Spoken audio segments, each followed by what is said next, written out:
All driver welfare অ্যাসোসিয়েশনের পক্ষ থেকে 29 দফা দাবি নিয়ে পুলিশ সদর দপ্তরে ডেপুটেশন প্রদান করা হয়।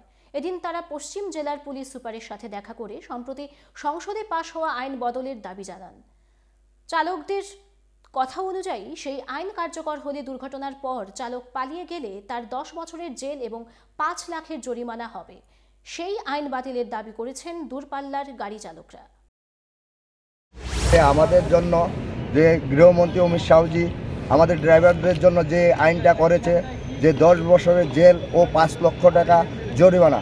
আজকে দেখুন, আজকে একটা ড্রাইভার যদি 5 লক্ষ টাকা থাকে, ওনাদের আমরা কোনো গাড়ি চালাবার দরকার নেই। আজকে দেখুন 5 লক্ষ টাকা জরিমানা ও 10 বছরের জেল যদি আমরা খাটি, তাহলে আমাদের যে ফ্যামিলিতে আমাদের বাচ্চা আছে, মা ও বয়স্ক মহিলারা 10 বছর পরে যখন আমি জেল থেকে বেরিয়ে আসব, তখন আমার ফ্যামিলিটার কী অবস্থা হবে।